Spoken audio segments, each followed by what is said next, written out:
Hey everybody, how's it going? Uh, Everybody, this is going to be my demonstration of the Ender 3, all in parts. We just got it. It's 2:15 in the afternoon, Saturday. And oh, by the way, I didn't have to beg for any money. Anyway, so guys, check out the Ender 3 all in pieces. And Kim and I are going to put it together only tomorrow afternoon. So Well, because I don't want to do it in the dark. yeah, because it's about ready to get dark here, so okay, we got lights in the house, but they're still not good enough to do this. So And it's frozen.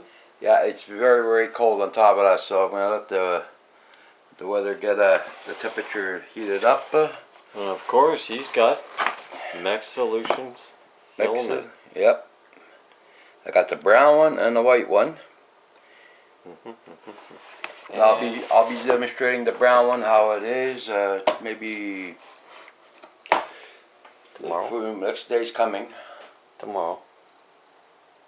There we go. Okay, everybody. We're just checking to make sure we have all the parts with it and that. Take care. I don't think you're recording.